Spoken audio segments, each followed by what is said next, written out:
It was a Thursday night. I had just finished a double shift at the diner on the edge of town. The kind of place where the jukebox never works and the coffee always tastes burnt. My body ached, my eyelids were heavy, and all I wanted was my bed. It was a little past 2 a.m. when I finally got into my car, started the engine, and pulled onto the highway. The roads were dead. Just the occasional flicker of a streetlight and the low hum of my tires on the asphalt. That's when I first noticed it. A white van in my rearview mirror. It didn't seem out of place at first. Just another vehicle heading home. Maybe a delivery driver wrapping up late. But something about it felt off. It wasn't tailgating me or speeding, but it kept the same distance behind me. Not gaining, not falling back, just hovering there like a shadow. I changed lanes. So did it. I slowed down a bit. It slowed too. That was the first time I felt the hairs on the back of my neck rise. I told myself I was just being paranoid, working late, lack of sleep, the usual.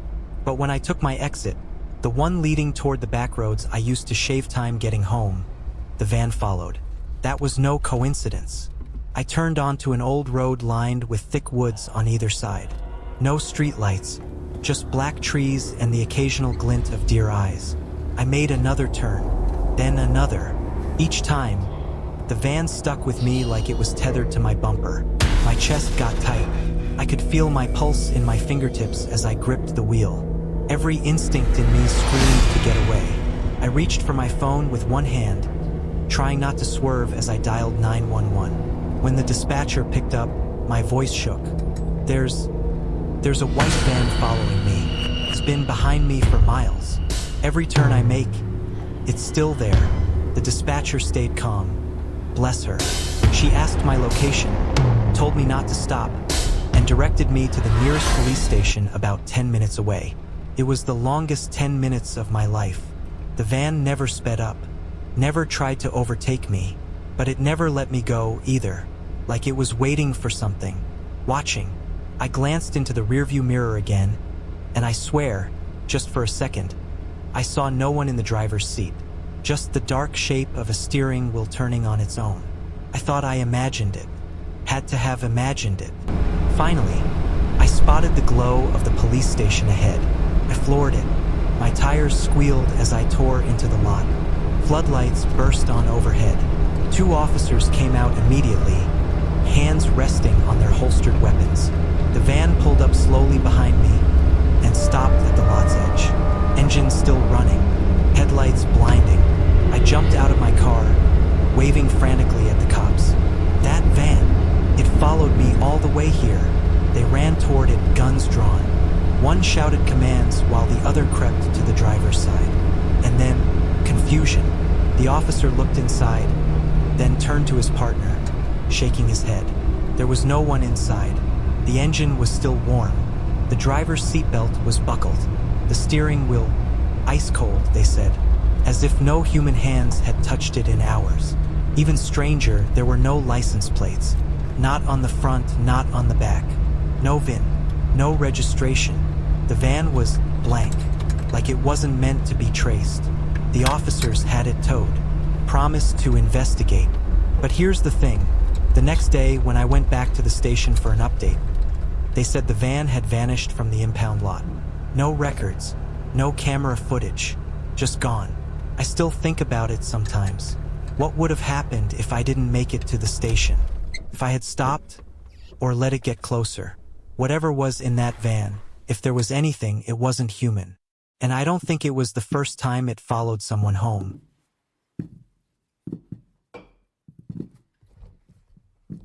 It was supposed to be a simple drive. I was heading cross-country, trying to make it to my sister's house in Utah before the weekend. I had left later than planned, and by the time I hit that long, godforsaken stretch of I-80, the sky had opened up into a full-blown storm. Rain came down in sheets, the wipers struggling to keep up. Lightning flashed across the plains like distant artillery fire, and thunder rolled behind me like it was chasing my car. It was the kind of night that makes you feel like the only person left in the world. I turned off the radio to focus.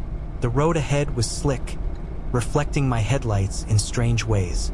My eyes were getting heavy, and I kept telling myself, just a little farther, just until the next motel. And then I saw her. First, it didn't register, just a shape in the middle of the road. But as I got closer, my heart slammed against my ribs. A woman, standing dead center in my lane. Pale skin, long black hair plastered to her face by the rain.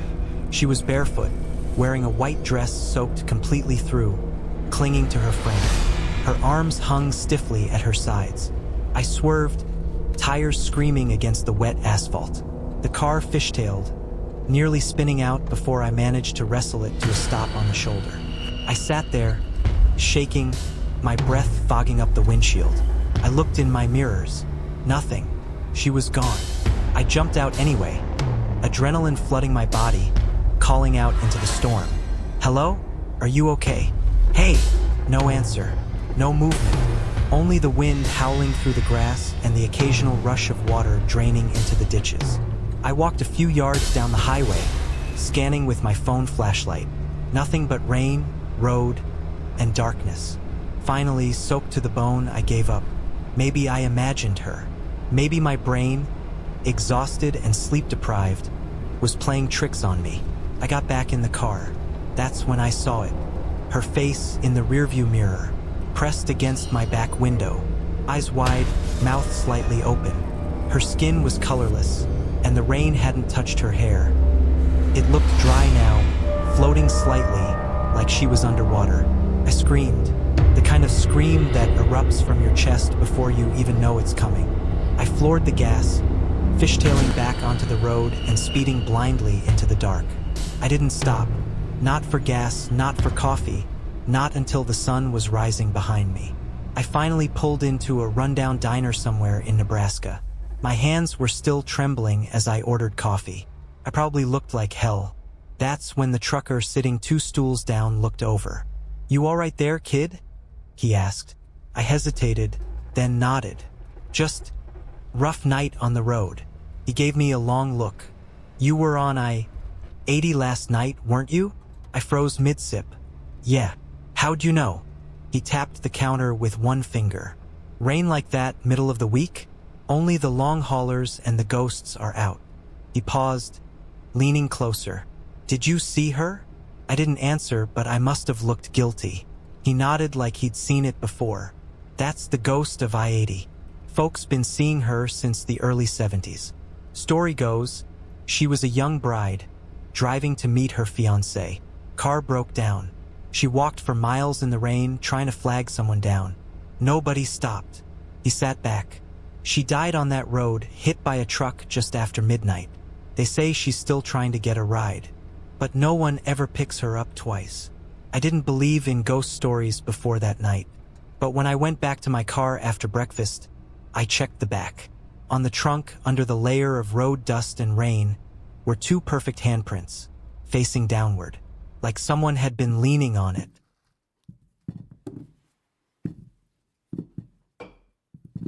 I've been a long-haul trucker for over 15 years. I've seen just about everything. Animals darting into the road, weirdos at rest stops, even a tornado once. But nothing prepared me for what happened that night in the Nevada desert. It was around 1:30 a.m., and I was hauling freight along a lonely stretch of Highway 50, also known as the loneliest road in America. No towns for miles, just the occasional gas station that looked like it hadn't been updated since the 60s. My GPS was silent, the road was straight, and the sky was pitch black. The only light came from my headlights and the eerie red glow of my dashboard. I was starting to zone out when my CB radio crackled to life. First, it was static. Then, a voice, low and gravelly, whispered, "Turn around. You don't belong here." I jumped, nearly swerving off the road. I grabbed the mic and responded, "Say again? Who is this?" Silence. Then, in my rearview mirrors, I saw it. A truck, no more than a car length behind me. Big rig. No running lights, no company logos. Just dark paint and impossibly bright headlights that didn't seem to reflect off the road the way they should have. I sped up. So did the truck. I radioed again. "Hey, back off, man. This ain't funny." The response sent ice down my spine. "I'm not behind you. The voice wasn't angry. It wasn't joking. It sounded sad. I glanced back again. The headlights were gone, vanished like they'd never been there. I was rattled, no doubt about it, but I pressed on. Maybe it was a prank. Maybe I'd imagined the whole thing. I turned up the radio to drown out my nerves and tried to shake it off. Then, about 20 minutes later, my entire rig suddenly lost power. The dashboard went dark. The engine sputtered once and died. No warning lights, no signs of failure, just gone, like something had sucked the life out of it. I coasted to a stop on the shoulder. Nothing around me but endless desert. No cell service, no radio. Even my flashlight was dimmer than usual when I clicked it on. And that's when I heard it, knocking. Slow, deliberate, coming from the trailer doors behind me. 3 knocks, then a pause, then 3 more. I sat frozen in the cab, hands gripping the steering wheel like it could protect me. I knew I should check. I knew I had to check. But something deep inside me, something primal, told me not to move. Whatever was back there wasn't something I wanted to see. Instead, I locked the doors and waited. Minutes passed, maybe hours. I couldn't tell anymore. I kept hearing sounds, like footsteps on gravel, the soft creak of metal shifting, the faintest scraping on the cab's roof. But every time I mustered the courage to look, there was nothing there. I didn't sleep that night, just waited, heart pounding in the dark. Finally, as the first light of dawn cracked over the distant mountains, the truck's power flickered back on.